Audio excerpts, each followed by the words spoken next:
Shalom. Il est minuit ici. Je viens du travail.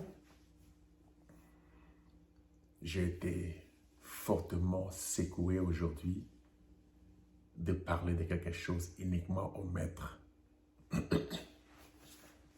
Je pense que les enfants dorment. Je ne veux pas tellement parler à haute voix, mais je crois que vous allez m'entendre et me comprendre. Quelque chose a été posé dans mon cœur par cette forte énergie que je dois parler au maître. Ceci concerne que le maître. Ne partagez pas ça avec d'autres personnes. Gardez-les pour vous.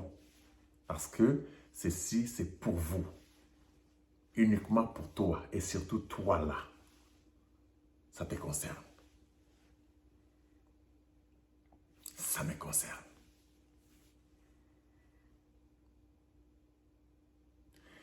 Avant d'entrer dans le but en question,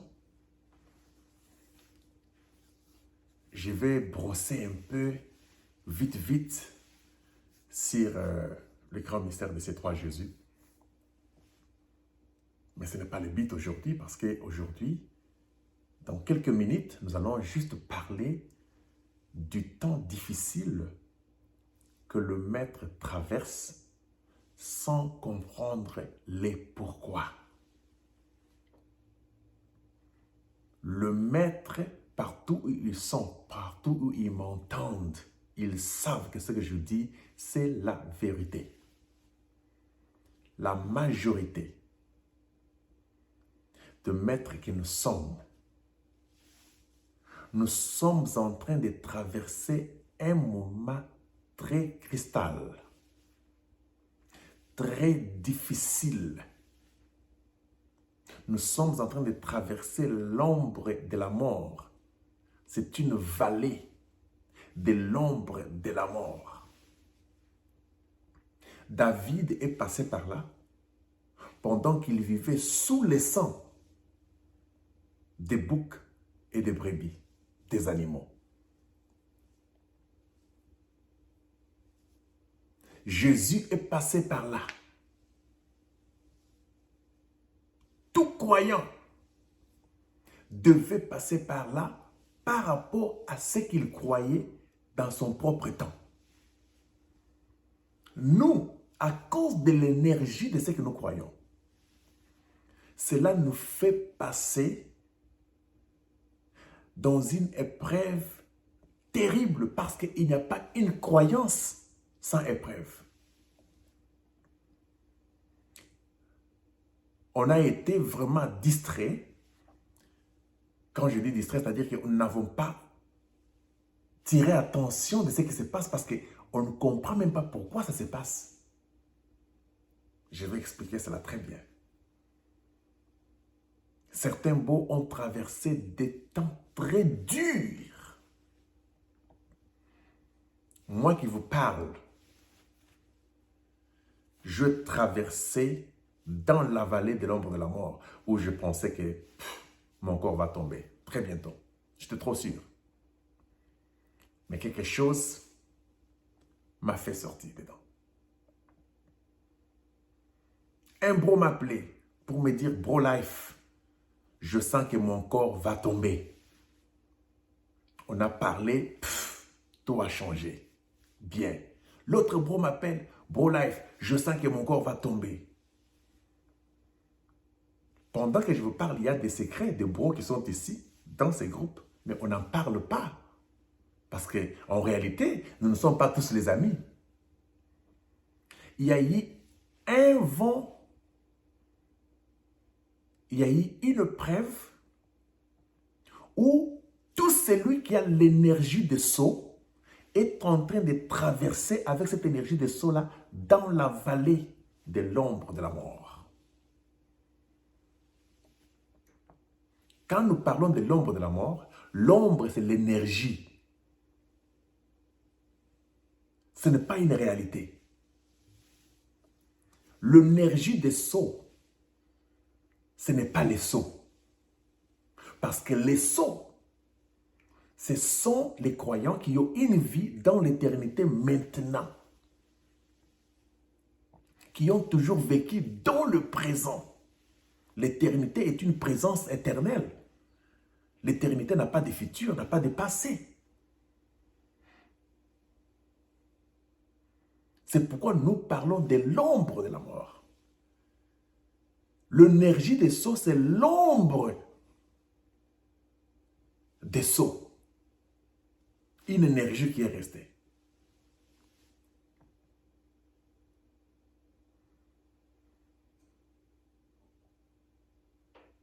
Parce que beaucoup d'Hébreux pensent que ce que nous croyons ici, ce sont des biscuits ou des tomates, des choses faciles qu'on peut manger et rire. C'est bon, tout ça. Non, on dit que quand Jean a mis dans sa bouche, c'était du miel, c'était très bon, ça sent bon. Vous sentez que c'est très bon le mystère. Mais quand c'est entré dans son ventre, c'était amer. Le mystère que nous croyons, c'est vraiment amer quand ça entre. Parce que dans ta bouche, ce n'est pas encore pour toi. Tu peux jeter ça dehors.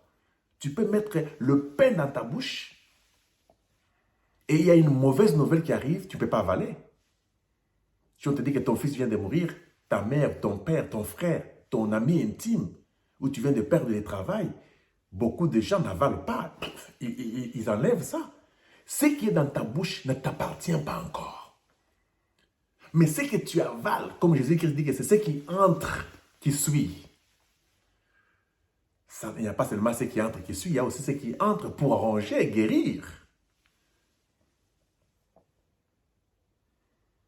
Quand le mystère ici entre en nous, nous mettons dans la bouche, dans la compréhension spirituelle, dans la bouche, on sent que c'est bon. On est content, on parle aux gens, tout ça. Mais quand ça s'assoit en vous, ça devient très amer. Maintenant, écoutez. Le mystère que nous croyons ici, c'est au-delà des occultistes.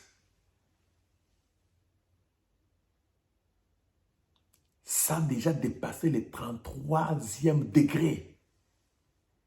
Parce que la limite de la stature de l'homme parfait, c'était jusqu'au 33e degré. Or, le franc-maçon, quand ils font leur développement, parce que ce sont eux qui contrôlent le monde, ils étaient arrivés au 33e degré. Or, c'était l'âge de Jésus, la stature parfaite d'un homme. Lorsqu'il était devenu un homme fait, prêt pour les sacrifices, il est arrivé à l'an 33. Parce que quand Jésus est né, on a commencé à compter par 0. Et chaque âge était un mystère. Il a dépassé tous les degrés possibles jusqu'au 33e degré où il devait porter les péchés du monde entier.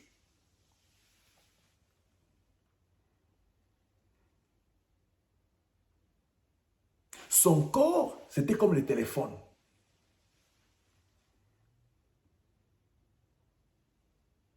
Son esprit, c'était la carte SIM. C'est dans la carte SIM qu'on avait enregistré tous les péchés de chaque croyant pendant qu'il était à la croix. Donc, le Jésus qui était dans la tombe, ce n'est pas le Jésus que les David, les Saoul, les Salomon, les Samuel, les Ésaü, les Jacob, les Abraham et les autres ont vu et les Samuel ont vu de l'autre côté. Dans les séjours de la mort, celui qui était d'entrée là-bas n'avait pas de cicatrices. C'était la parole. C'était Dieu créateur.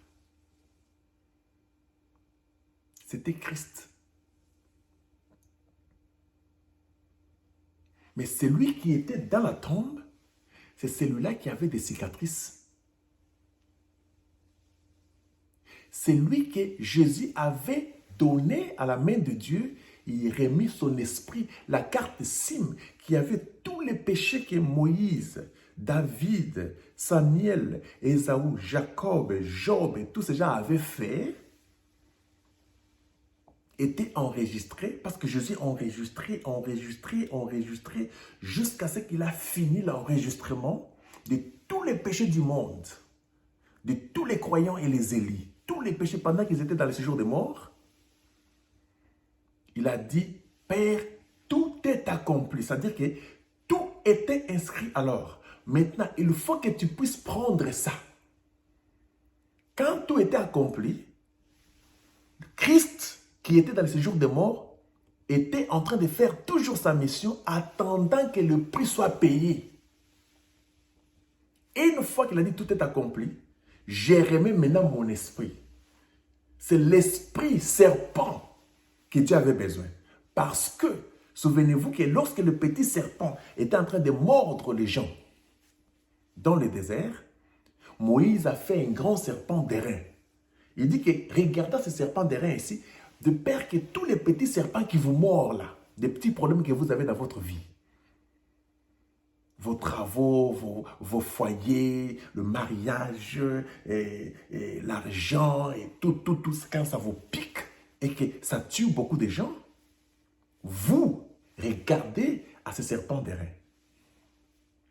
C'est le serpent d'airain là qui détenait la solution ou la purification ou la réponse ou le soulagement à tout ce que le serpent mordait, le diable et les esprits humains. Lorsque les esprits humains, chacun avait son esprit humain qui les mordait. Quand ton esprit humain est mort, tu regardes ton esprit, parce que l'esprit de Jésus, c'était vous. C'est pourquoi Paul dit, nous étions morts avec lui et ressuscités avec lui. Donc, chacun était représenté dans cet esprit-là. Mon nom était écrit dedans, ton nom était écrit dedans. C'est ça la mort que nous avions tous mort plutôt à la croix. Si toi tu n'étais pas mort à la croix, si ton nom n'était pas enregistré dans l'esprit humain de Jésus qui était le serpent d'airain, c'est-à-dire que ton esprit humain va te tuer. C'est pourquoi nous jetons tous nos regards sur le grand esprit qui était nous.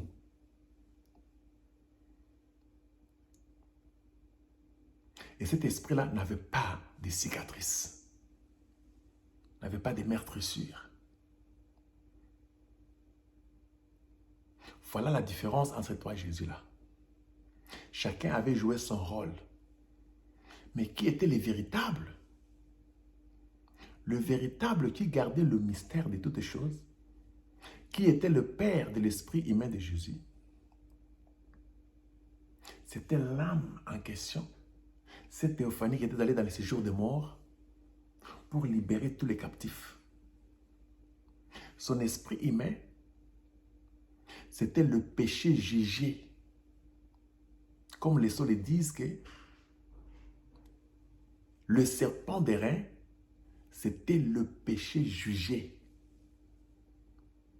Donc, toutes nos incrédulités par rapport à ce que nous sommes, qui faisait que nous ne puissions pas connaître notre position, c'était ça, représenté par l'Esprit de Jésus, qui était le péché jugé.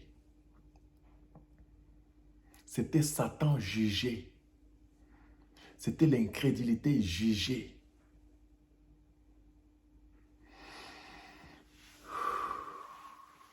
Grand air. Maintenant, parlons un peu de nous. Il y a eu beaucoup de réalités parmi nous. Il y a eu des pros qui sont tombés dans des maladies très compliquées où ils sont arrivés à l'hôpital. Le docteur a dit non, pourquoi vous amenez un mort devant moi? Pourquoi vous voulez que je puisse opérer cette personne qui est déjà morte? les gens sont venus avec des visions des églises pour dire à ces bros-là que non, non, ce qui est arrivé là-bas, si on t'opère, tu vas mourir. Mais même s'il laissait ça, il allait toujours mourir. Les bros devaient quoi? Il avait perdu l'espoir parce qu'il a vu qu'il allait mourir. Il s'est même vu que non, non, c'était fini. Il m'a parlé de ça. Nous avons échangé. L'opération avait eu lieu. C'est déjà cicatrisé. Il est en forme. Ce sont des bros que vous connaissez très bien par leur nom. Mais on ne peut pas les mentionner ici. Il y a l'un de nous qui a été empoisonné. Pendant que je vous parle, il est passé par l'opération. Ne me demandez pas les noms. Lui-même vous dira quand il voudra. Un grand maître. Je ne parle pas des petits maîtres, des gens qui viennent encore au commencement, qui ont encore dégoûté, où la nourriture est encore dans la bouche, où les livres sont encore dans la bouche, où ils pensent encore au prophète. Pendant que ça sort encore du prophète, les brochures disent frère Banam dit, frère Banam dit, frère Banam dit. Quand c'est encore dans la bouche, ça fait du bien.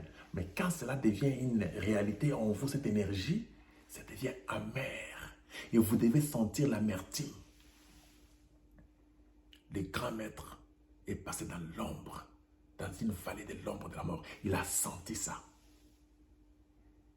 On a coupé 8 cm d'intestin. Et le poison se trouve encore dans le sang où on est en train de changer. Mais il est là. L'autre maître, tombé gravement malade. Comme son père était dans les histoires, il voulait lui laisser ça. Non, les fêtières ont dit que non, lui a quelque chose de plus grand que ça. Il ne peut pas prendre ça pour hériter. On voit qu'il est différent. C'est un bro, maître ici. Son papa voulait laisser toutes ces choses là-bas. Mais il ne pouvait pas laisser, il ne pouvait pas prendre parce qu'il était au-dessus de cela. On a donné à son frère. Son frère, quand il prend ça, dans cela, on lui demande de faire des grands sacrifices. Le sacrifice, c'est quoi? C'est de donner l'un de ses frères. Il a essayé de donner l'un de ses frères. Ses frères là aussi d'aller chez les fétichères. Les fétichères ont révélé cela. Il ne pouvait pas donner celui-là parce qu'il était presque mourant. Et après, il a voulu maintenant prendre l'esprit humain du maître pour les sacrifier. Le maître a senti que sa femme vient. Il entre dans la maison. Il dit, mais toi, je t'ai laissé dehors. Mais j'entre ici, tu es encore sur les lits. Qu'est-ce que se passe? La femme a voulu avoir la folie. C'est-à-dire qu'il y a eu séparation de l'esprit humain avec son corps. Il dit, ah, mais je suis ici. Mais à ce moment-là, il sentait qu'il n'était pas en bonne santé. Il sentait qu'il n'a jamais senti comme ça, qu'il allait partir. Il m'a appelé, on a parlé.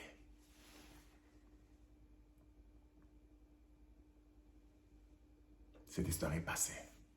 Moi qui vous parle, je traversais la vallée de l'ombre de la mort. Je me disais que je pense que c'est fini.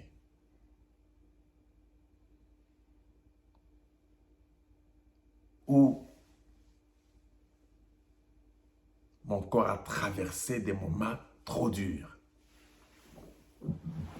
Jamais passé dans ma vie comme cela. Je me suis posé la question, pourquoi? Il y a eu des bros qui ont appelé où il y a eu cassure du mariage.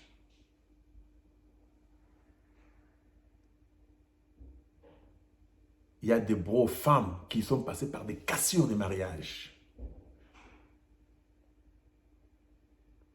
Des temps trop durs. L'un des bros est passé pour qu'on puisse vérifier son cœur. On a fait l'opération du cœur. Et il y avait tellement de lumière qui sortait dans le cœur que le temps de l'anesthésie est passé, mais la lumière qui était dans le cœur, les étincelles là, faisait que les énergies sortaient plus qu'avant. On a compris que si on continue avec l'anesthésie là, il va mourir. Il a fallu qu'on puisse stopper l'opération pour continuer. Ce sont des grands maîtres. Des grands maîtres qui traversent le problème dans leur foyer, dans leur mariage, très sérieux. Je me pose la question, pourquoi ça? Et j'ai compris qu'il y a beaucoup de maîtres qui traversent les moments les plus difficiles dans leur vie. Mais parce qu'on n'est pas seulement en contact pour se parler de la réalité, ils ne savent pas même pas comment expliquer ça parce qu'ils sont maîtres, ils croient seulement qu'ils sont au-dessus des eaux. Mais en réalité, il se passe des épreuves terribles. Vous ne pouvez pas avoir une croyance sans épreuve, non. Quand vous amenez votre croyance sur la table, cette croyance doit être éprouvée. Quand David a parlé, mon âme loue l'Éternel, David a vu tout ce qu'il pouvait voir, il était l'homme le plus fort. Il a ramené l'arche, il a fait ceci, il a fait cela. Mais à un moment donné, il a traversé la vallée de l'ombre de la mort. Maintenant, il a dit, je ne crains aucun mal parce que ton bâton et ta houlette me rassurent. Les sauts et l'ouverture des sauts nous rassurent. Cette énergie des sauts et les sauts nous rassurent. Nous ne craignons aucun mal. Mais nous traversons dans l'ombre, dans une vallée de la mort. C'est ça l'enfer. Parce que la vallée de l'ombre de la mort, c'est l'enfer.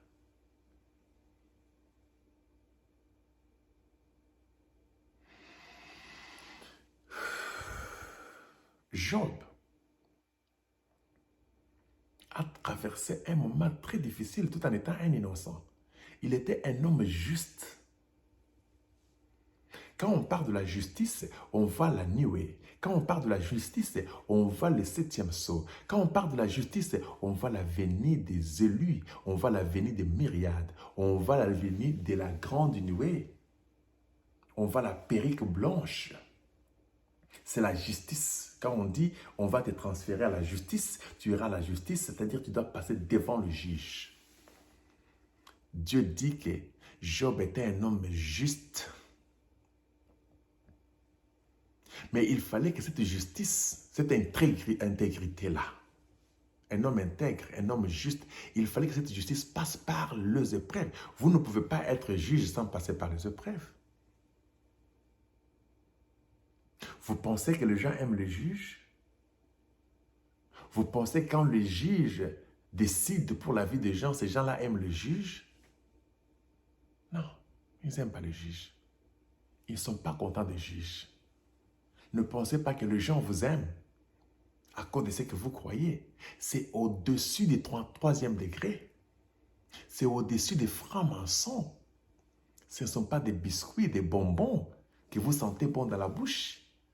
C'est trop amer ce que nous croyons. Ce sont les choses que l'un n'a point vues, le prophète n'a pas compris. Les choses que l'oreille n'a pas entendues, les gens des âges de l'Église, qui ne sont jamais montés dans le cœur de l'homme. Parce que le Fils de l'homme dit, je ne connais pas, il n'y a que le Père qui connaît les jours. Jamais monté dans le cœur de l'homme. C'était le mystère des sceaux. Nous avons ces choses-là. Nous devons prendre ces choses-là au sérieux et être responsables. Vous savez ce que Job a subi à cause de cette justice-là? Il a fallu qu'on ne puisse pas toucher son âme. Qu'on ne puisse pas toucher l'énergie des sceaux. Mais on a voulu éprouver son esprit humain et sa chair. Il a traversé des moments tellement difficiles tout en étant innocent. Mais c'était un plan de Dieu et Satan, dont nous avons compris que Dieu et Satan, c'est la même personne. Mais dans son destin, il a voulu que Job puisse passer par là, parce qu'une partie de Dieu doutait de ce que Job était pour lui. Et une partie de Dieu croyait de ce que Job était pour lui.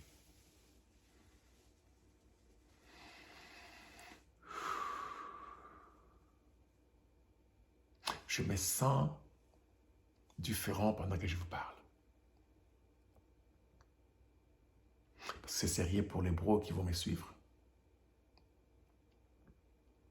Job a tout perdu. Il a perdu 7 fils. Il a perdu des filles. Il a perdu ses serviteurs. Il a perdu ses biens. Non seulement qu'il a perdu sur les points financiers, sur les points familial, il a perdu même la relation meilleure avec sa propre femme. Parce que même son corps a été attaqué. Ou vous sentez que des fois, il y a des maladies qui vous attaquent, très compliquées. On regarde, on dit, mais ça c'est quoi ça? Job, qu'est-ce qui se passe? Toi, tu crois au sceau. Tu es un homme juste, intègre. Tu es sincère à ce que tu crois là. Qu'est-ce qui fait que ta vie ne va pas bien? Frère Branham dit que quand vous faites tout ce que Dieu veut que vous fassiez faire d'après la croyance de votre temps. Parce qu'il dit, qu'est-ce que les fruits du Saint-Esprit? Les fruits du Saint-Esprit, c'est la parole selon la saison. Nous croyons que nous vivons la parole selon la saison que nous avons. Nous ne sommes pas de la saison des âges de l'Église. Nous ne sommes pas la saison des églises. Nous sommes hors saison. Nous sommes venus après l'ouverture des sceaux. Nous sommes nés après l'ouverture des sceaux. Je parle de la majorité des jeunes gens qui croient à ces mystères ici. Mais certains étaient déjà nés dans ce temps-là. Et quand nous sommes venus, nous devons croire qu'au sceau. Or, les sceaux viennent quand les âges de l'Église sont terminés. Nous, on ne peut pas mélanger. Nous sommes au-delà. Et les fruits pour nous, c'est l'énergie des sceaux selon la saison. Et la saison dans laquelle nous vivons, c'est l'enfer. Comme Frère Branham dit que l'enfer est sur la terre. L'Esprit de Dieu s'est retiré et la nuée vient frapper. Parce que la nuée frappe avant l'enfer. Quand on vous frappe, maintenant on vous met dans l'enfer. C'est pourquoi on dit que quand il y a eu jugement, selon Matthieu 25, on a dit aux brebis qui étaient à droite d'entrer dans le royaume du Père. Et ceux qui étaient à gauche d'aller dans l'éternel de feu. C'était l'enfer. Il y a les âmes, les gens dont leur énergie, leurs âmes sont été annulées, l'énergie des âmes là sont restées. Et on les tourmente dans leurs âmes. Il y a les gens, ils peuvent avoir des belles voitures, des belles maisons, beaucoup d'argent et tout ça, mais leurs âmes ne sont pas dans la paix. L'énergie de leurs âmes, ils sont pas en eux, il y a un vide. Nous, c'est différent parce que nous, dans notre âme, c'est plein. C'est-à-dire que l'énergie de l'âme qui est restée des sceaux, c'est plein de joie. Mais peut-être que dans le matériel, peut-être vous ne voyez pas très bien tout ça, mais ce qui est important, c'est la fondation. Mais le frère Branham dit que quand Satan vous tente dans toutes choses, il vous éprouve dans toutes choses et qu'il ne veut pas vous attraper, il dit la dernière des choses, il ira vous attendre dans votre mariage par votre femme. Cette femme-là typifie peut-être l'Église. Que ce sont les plus grands ennemis aujourd'hui qui se mettent devant nous pour nous combattre, ce sont les églises. Ils vont parler mal de nous. Ils vont maudire notre Dieu, ils n'aiment pas notre Dieu. Jusqu'à ce que la femme de Job a dit à Job, maudit ton Dieu là et mère, ta femme. Le diable entre toujours dans la femme. Frère Branham dit, quand Salomon dit que parmi 1000 femmes, il n'y avait aucune, il dit que la femme, c'est l'arbre de la mort. Elle peut avoir une âme sauvée, elle peut être éternelle, mais c'est un instrument qui a été formé selon l'image de Satan, dont Satan peut facilement utiliser, même dans la femme des frères Branham, qui avait le Saint-Esprit. Satan l'a utilisé, il a claqué la porte devant les prophètes pendant que l'Esprit de Dieu était là. Saint-Esprit, Frère Branham, Dieu voulait la tuer sur place. Frère Branham a dit, pardonne-la. à cause de frère Branham, Med a été pardonnée. Mais elle devait être frappée, mais être sauvée. Quand Sarah a dit, elle a ri devant Elohim, elle allait être frappée sur place, mais à cause d'Abraham. C'est pourquoi frère Branham dit qu'une femme, bien qu'elle a le Saint-Esprit, bien qu'elle a l'âme éternelle, si elle veut agir, elle agira comme toute femme païenne. Parce que ce sont des créatures selon l'image du serpent, la femme, l'arbre de la mort.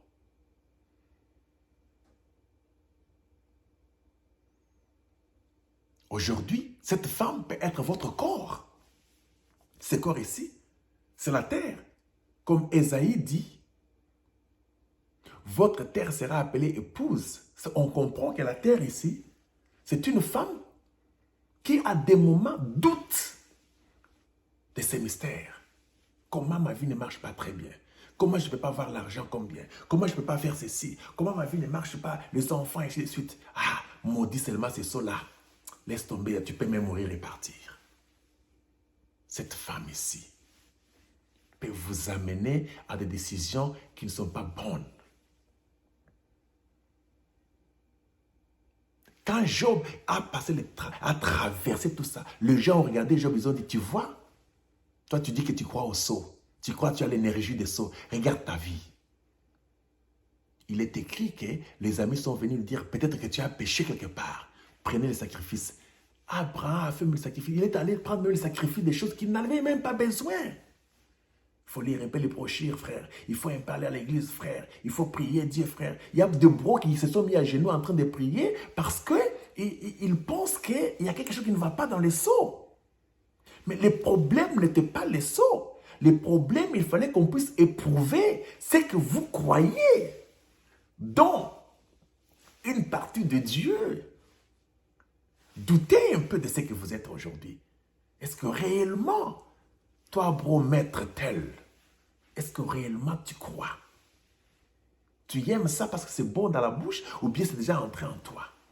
Quand les épreuves commencent pour approuver votre croyance de l'énergie, ça devient amer. Et beaucoup de bros, commençant par moi, nous sommes passés par là maintenant. Nous sommes passés par là.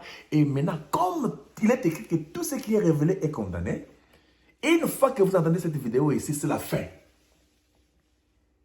C'est la fin des souffrances là, parce que c'est déjà révélé. Parce que même Job ne savait pas. Il a compris à la fin que c'était Dieu qui était à la base. Il n'y avait pas de péché. Parce que nous ne croyons pas au péché. Le péché est déjà terminé. Mais on s'est beaucoup posé des questions. Est-ce que c'est le péché? Est-ce que réellement ce que nous croyons c'est la vérité? On se pose des questions comme ça, n'est-ce pas? Quand vous voyez dans l'ombre de la mort, là, vous tremblez.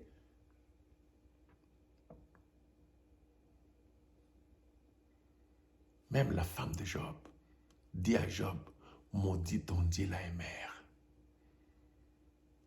Nous n'allons jamais maudire les sceaux et son énergie. Nous disons ces corps ici. Nous disons notre esprit, mais cette femme-là, l'arbre de la mort, tu parles comme un insensé. Si c'est ton frère, si c'est ton père, si c'est ta femme, si c'est ta soeur, tu parles comme un insensé. Si c'est une église, tu parles comme un insensé.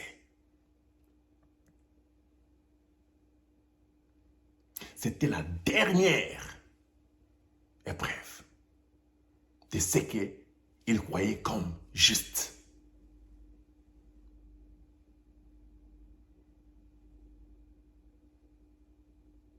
Job.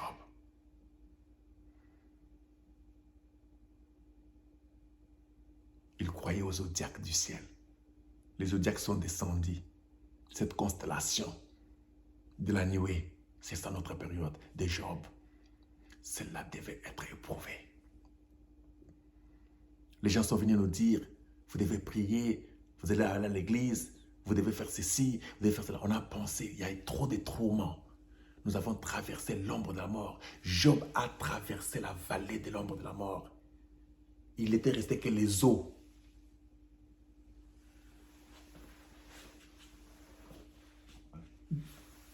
vous devez savoir une chose, qu'il était dit par notre esprit dans les temps, que toute arme forgée contre vous sera sans effet. C'est dans le futur. Or, après la venue du Seigneur, il n'y a plus de futur, disent les sceaux. C'est-à-dire que l'ouverture des sceaux et son énergie, c'est ça même qui met fin au futur. C'est-à-dire que c'était aujourd'hui que nous pouvons dire que toute arme forgée contre tout gros qui croit à ces messages des sceaux et son énergie, toute arme forgée contre vous, là, je vous l'ai dit maintenant, c'est sans effet.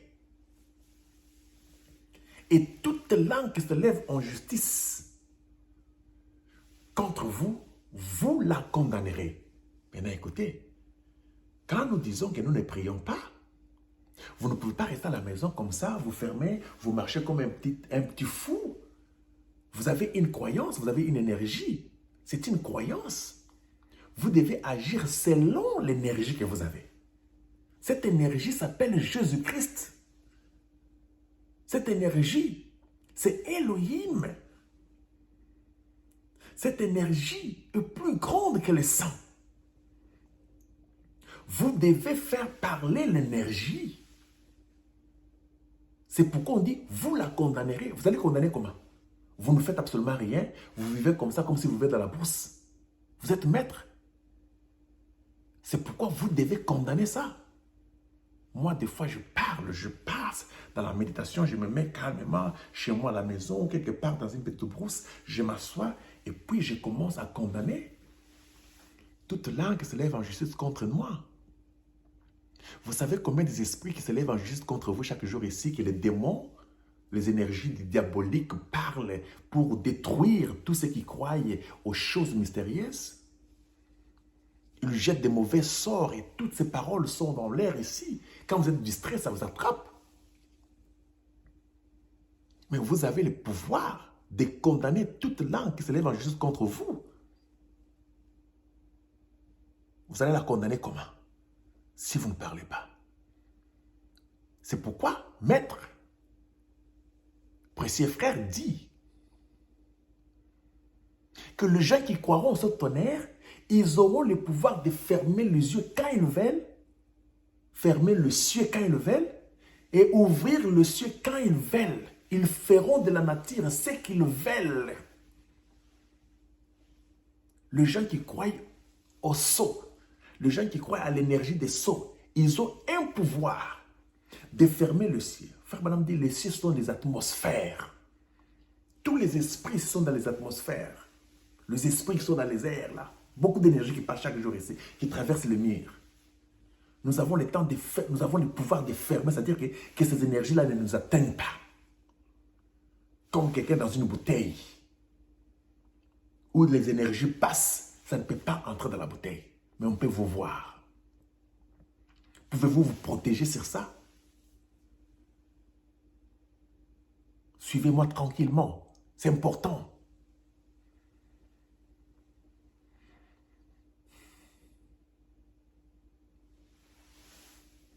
Vous devez condamner ces langues. Il dit, vous ferez de la nature ce que vous voulez. Comme Élie.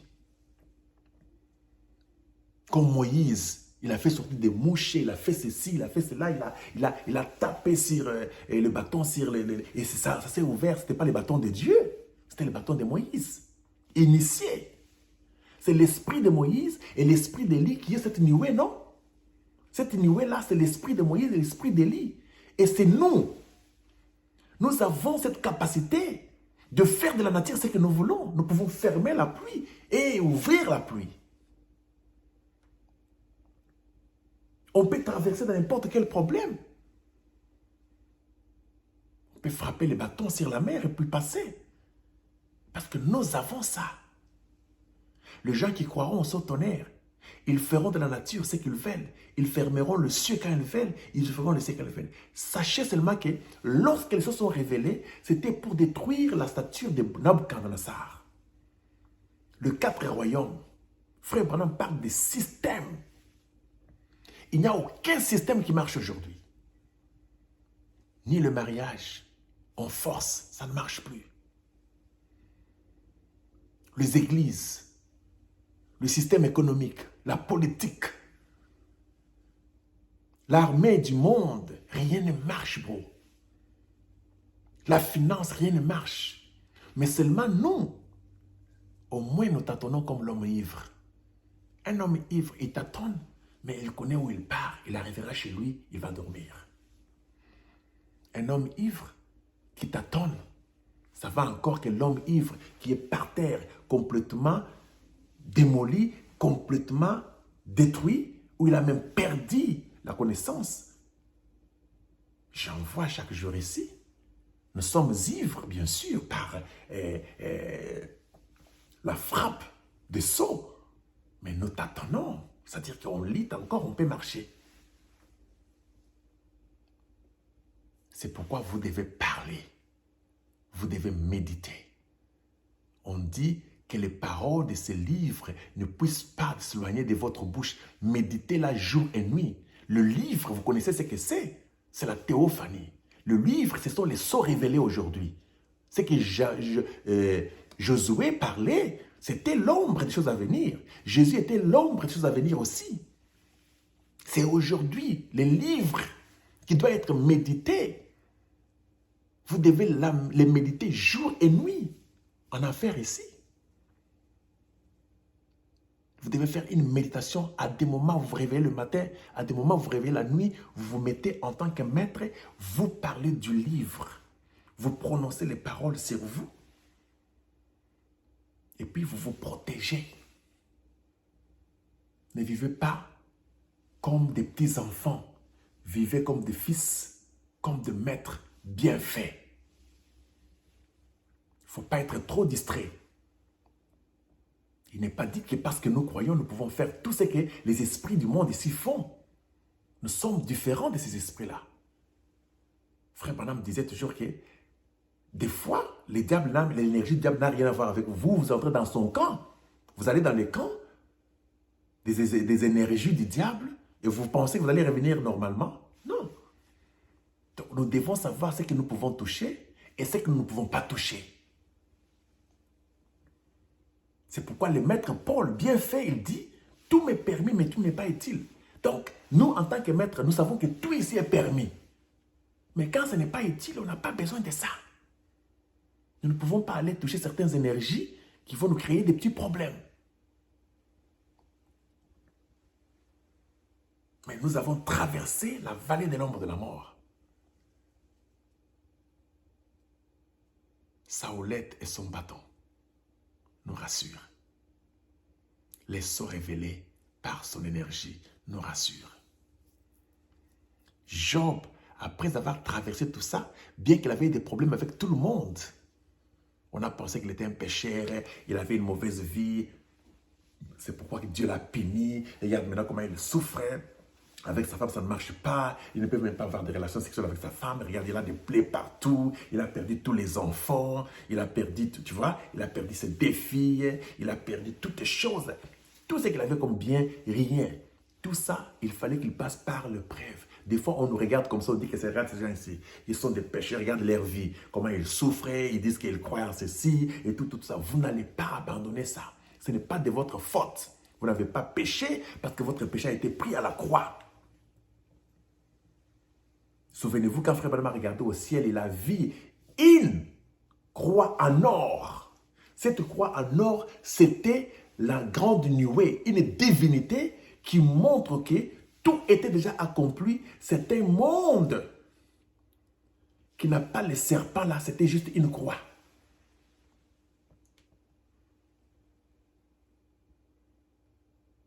La croix en or. Grand shalom. Je déclare la compréhension, la puissance, la force et l'équilibre dans la vie de maître. Je déclare une liberté, une délivrance par la compréhension réelle. Je condamne tout esprit des pasteurs, des églises, des gens de la famille, des démons qui se lèvent en justice contre nous. Nous condamnons cela par les noms de l'épouse, Jésus-Christ. Quand nous parlons de Jésus-Christ, nous ne voyons pas celui qui était dans la tombe. Quand nous parlons de Jésus-Christ, nous voyons celui dont Samuel a vie, David a vie, Noé a vie, Cham, Sem, Japheth ont vie, Abel a vie. Même Caïn avait vie parce qu'il avait visité les deux côtés. C'est celui-là qui est venu révéler les choses aujourd'hui. C'est lui qui connaissait le mystère du rachat, de la délivrance totale. C'est celui-là qui s'est révélé aujourd'hui. C'était la théophanie. C'était la parole.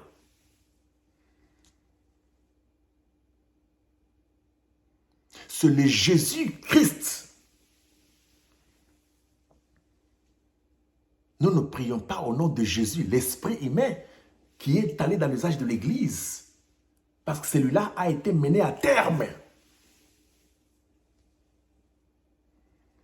Nous ne prions pas ou parlons de Jésus, l'homme de Galilée, avec de blessures, qui était l'agneau immolé pour les péchés du monde.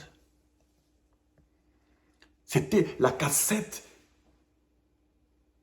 qui avait de bandes dedans. C'était le téléphone qui avait la carte SIM dedans. La cassette a les rubans là, qui tournent là-dedans dans la cassette. Or, les rubans qui touchaient, qui étaient dans la cassette là, qui pouvaient enregistrer, c'est les rubans là, qui passent dedans dans la cassette là, même pour les films. Mais la cassette à l'extérieur là, c'était un corps qui gardait ça. Mais quand Dieu a pris, il a pris les rubans. Ces rubans là s'appelaient Jésus. La cassette cassée là était Jésus. Celui qui est allé dans le séjour des morts était Jésus-Christ. Parce qu'il était théophanie et âme. Et aujourd'hui, quand nous parlons des sceaux, nous parlons de cette âme-là révélée aujourd'hui qui est venue en multitude. C'est l'occultisme le plus élevé. C'est la partie de la pyramide qui vient du ciel et non de la terre. Parce qu'il y a une pyramide qui vient d'en bas vers en haut. Il y a une pyramide, la tête coiffée, qui vient d'en haut pour coiffer. Mais ça n'a jamais touché le reste là. C'est pourquoi nous ne sommes pas en contact avec le reste là. Mais nous sommes venus montrer que nous vous arrêtons, c'est votre fin. Mais vous avez besoin d'une conscience, d'être dans un état de la compréhension. Tout maître qui est dans ces problèmes ici, il doit arrêter ces problèmes-là lui-même par sa parole. Et quand nous parlons de Jésus, quand vous méditez, vous parlez, on dit, tout dépend de l'esprit qui est derrière. Cette compréhension, c'est Jésus dont tu parles. Quand tu dis au nom de Jésus, j'arrête cette histoire ici, tu sais de quel Jésus tu parles. C'est pourquoi quand les enfants de Céphas pouvaient parler, oh, au nom de Jésus, il dit, diable les pose la question, au nom de Jésus de Paul, il dit que nous connaissons Paul. Nous connaissons Jésus, mais vous qui êtes-vous? Parce que les gens pouvaient dire Jésus, ne connaissant même pas de quel Jésus il parle. Tous ces gens qui sont dans les églises, en train de dire au nom de Jésus, ils ne connaissent, on me pose la question, quel Jésus vous parlez? L'homme de Galilée? L'esprit qui était dans la main de Dieu? Ou celui qui était dans la tombe? Et plutôt dans le séjour des morts? Ils ne connaissent pas. Ils ne connaissent même pas qu'il y a trois Jésus. Parce que Paul dit, je n'ai pas connu Jésus selon la chair. Hein. Tous les Jésus que Paul a prêché là, c'était Jésus esprit qui était dans la main du Père. C'est pourquoi il dit que je n'ai pas connu Jésus selon la chair. Donc l'homme de Galilée là, il s'était dissous. Il est revenu à la forme de la colonne de feu. Et Paul n'a pas vu les cicatrices comme Thomas. Parce que Thomas, quand il a vu cet homme-là, il dit, tu n'es pas Jésus, je ne crois pas que c'est toi parce que tu es transfiguré. Ton visage a changé, ce n'est pas toi. Il dit, viens. Quelqu'un me pose la question, mais pourquoi il avait les cicatrices? Il dit, mais si son corps pouvait apparaître et disparaître, mais la cicatrice, la plaie, pouvait apparaître et disparaître, vous pensez que ça apparaît pour cet homme qui doutait? Mais en réalité, il n'y avait pas de cicatrices. S'il lui pouvait apparaître et disparaître, tu penses que pour une plaie, d'apparaître et disparaître, c'est difficile?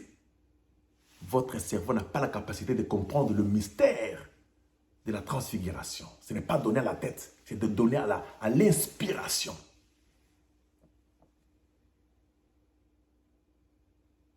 Mais Jacques, Jean et Pierre, ils ont vu ces visages-là à la transfiguration. Transfiguration veut dire changement. Ils ont vu un Jésus changé, qui était devenu une lumière. Et ils se sont rappelés, Jésus l'avait dit que ne dites à personne ceci, ne dites à personne. Mais quand, à la résurrection, il est venu, ils ont dit que la même personne que nous avons vue dans la transfiguration, là, c'est celui-ci, le jeune homme ici. Ils n'avaient pas douté parce qu'ils connaissaient le mystère. Ils ont dit aux autres, c'est bien lui. C'est pourquoi Jacques n'a jamais douté, Pierre n'a jamais douté, Jean n'a jamais douté, parce qu'il connaissait que c'est la vérité. Mais quand Thomas, qui n'était pas là, il voit, il dit que ce n'est pas toi, il fallait qu'il puisse toucher. Quand il a touché, il ne l'a pas appelé Jésus. Il n'a pas dit, oh Jésus, non. Il a dit, mon Seigneur et mon Dieu. Allez lire votre livre. Thomas a appelé cet homme-là Seigneur et Dieu. Or, Seigneur veut dire esprit. Dieu est esprit. Thomas a compris que cet homme devant moi ici, c'est un esprit. Mais quand nous parlons de l'esprit, on ne voit pas les vents. Non. L'esprit, c'est ce qui n'a pas de sang et l'eau. L'homme devant Thomas n'avait pas de sang, n'avait pas d'eau. Parce que le sang et l'eau avaient pour le but de l'homme de Galilée. Cette grande lumière qui est venue frapper dans les corps pour la résurrection avait séché tout ça. C'était un lavage, c'était une purification, c'était une transfiguration. Nous croyons des choses plus mystérieuses, bro. Alors, connaissez ce que vous êtes. Déposez ces petites histoires-là. Ne pensez pas que ce que nous parlons, ce sont des bonbons et des biscuits. Ça peut vous balayer n'importe quel jour. Aujourd'hui, que vous comprenez ça, que nous avons traversé tous ces moments difficiles, parce qu'il fallait qu'on puisse approuver, ou éprouver plutôt, ce qui est en nous, cette énergie-là. Et maintenant que tout ce qui est révélé est condamné, c'est la fin. Votre joie revient. Votre chant est encore là. Continuez. Touchez la monnaie. Touchez la joie physique. Continuez tout en étant ce que vous êtes. Maintenant que cela est rentré à Job, Job a compris que c'était à cause de la justice. C'était à cause des sceaux que tout ceci était venu pour éprouver que je suis véritablement un croyant des sceaux. Et le diable, quand il frappe cette énergie-là, il frappe votre femme, il frappe votre église, il frappe votre femme, même votre femme esprit, pour vous faire douter de votre croyance. Votre esprit humain vous fera douter de votre croyance. Votre chair vous fera douter de votre croyance. Votre famille, les amis, votre femme, tout, ils vous feront douter par une mauvaise expérience. Mais tenez bon. Parce que ce que vous croyez, c'est la vérité. Ça, c'est ce que j'ai senti pour vous parler. Vous qui vous sentez dans des moments difficiles, il n'y a pas de péché, il n'y a rien de mal que vous avez fait. Cela vient juste pour éprouver ce que vous avez. Et je sais qu'en vous, au fond profond de vous, vous savez que ce que vous croyez, c'est la vérité. Quelque chose que vos amis, vos familles, vos femmes et tout ça ne croient pas du tout. Même votre femme ici ne croit pas. Parce que l'esprit mettait une femme, c'était un arbre de la mort. Grand Shalom. C'était Pro-Life. Méditez ces livres jour et nuit. Méditez ces sauts. Passez par la méditation. Ne soyez pas distraits. Quand vous vous réveillez le matin, faites-les. Le soir, faites-les. N'importe quelle heure vous avez le temps, faites-les dans votre voiture ou par méditer. C'est-à-dire que entrez en vous-même. Prononcez des paroles selon les sceaux. Et nous devons chasser toutes ces énergies-là au nom de Jésus-Christ qui est les sceaux. Parce que les sceaux, frère Branham a pointé les sceaux, il dit, voici Jésus glorifié. Voici Jésus plutôt couronné. Un Jésus couronné, c'est un roi. C'est pourquoi quand nous parlons de Jésus, nous parlons de la nuée. Nous ne voyons pas l'esprit humain de Jésus, nous ne voyons pas l'homme de Galilée. Notre Jésus est au-dessus de ces Jésus que même les occultistes croient. Parce qu'ils croient au Jésus, l'homme de 33 ans. Ils croient à son esprit humain, qui était le Maha, qui avait toute la connaissance. C'est pourquoi Jésus pouvait dire aux gens leurs noms et tout guérir les malades et ressusciter les morts. Il pouvait multiplier le pain, l'économie du monde et tout ça. C'était le mystère que Jésus avait amené. C'est ce que les occultistes ont aujourd'hui. Ils sont au niveau de Jésus avec son esprit humain. Nous avons dépassé l'homme de Galilée. Nous avons dépassé l'esprit humain de Galilée. Nous sommes dans l'âme de l'homme de Galilée. Multiplié. Nous sommes cet homme de Galilée, âme multipliée. C'est pourquoi si l'épouse pouvait reconnaître sa position, elle ne pouvait pas être dans la ligne de prière. Parce qu'elle connaît qui elle est. C'est pourquoi Jésus dit que quand vous connaîtrez que vous êtes, vous direz à cette montagne. Pas au nom. Non, quand vous dites cette montagne, vous êtes Jésus vous-même. Cette énergie est Jésus-Christ. C'est pourquoi Frère Branham disait que même si je suis dans l'enfer, je les louerai toujours. Qui? Il parle de ce Jésus-là. Quand il était en enfer, en train de tomber, Frère Branham était entré dans l'enfer, il a eu des tourments par rapport à ce qu'il croyait. Il a vu des femmes, toutes des églises à côté, toujours les femmes. Il dit, si tu me fais grâce de sortir à cet endroit, je te glorifierai, je te servirai. L'enfer. Et Frère Branham parle dans le supermarché, il dit, où sommes-nous? Je vois toutes ces femmes-là, nous sommes en enfer. Même si nous sommes en enfer, nous glorifierons toujours les sceaux. Nous parlerons des sceaux. Soyez bénis et c'est la fin de ta souffrance parce que tout ce qui est révélé est condamné et maintenant que tu as compris le pourquoi. Et cette chaîne ici a attaqué tous les bros au même moment. Pendant que je vous parle, vous êtes concernés. Vous connaissez votre vie, c'est que ce n'est pas dans votre vie maintenant là. C'est monté sur moi pour que je vous parle. Même celui qui avait goûté un tout petit peu de mystère, même s'il ne croit pas totalement, c'est lui qui a participé au vol. Même si on lui a donné 50 $, il est collaborateur de ce vol-là, on doit l'arrêter. Même celui qui a un peu de mystère seulement, qui ne croit pas comme nous, il sera attaqué par le diable pour approuver cette petite or-là qu'il a gardée. Vous qui suivrez ce que je vous parle maintenant, vous savez que ce que je vous dis, c'est la vérité. Votre vie avait changé. Il y avait un grand esprit, un grand serpent, cette énergie qui passait. Nous avons tous traversé l'ombre de la vallée de la mort. Tous. Et quand je parle, certains bros comprennent de quoi je parle. Nous devons tenir bon à ces mystères. Et il est temps de commencer à monter une nouvelle dimension. Parce que les sceaux s'éclatent, s'éclatent, s'éclatent. Il y a une nouvelle dimension dans laquelle nous allons entrer très bientôt en tant que des maîtres bien faits. Grand shalom. C'était Pro-Life. Je voulais juste parler pendant 1 heure. Comme Jésus-Christ disait, pouvez-vous veiller avec moi juste pour 1 heure? Je veille avec vous ici, juste pour 1 heure. Je dois me réveiller le matin pour préparer les enfants à l'école et tout ça. Mais je préférais vous parler pendant 1 heure. Grand shalom. Soyez bénis par les sceaux.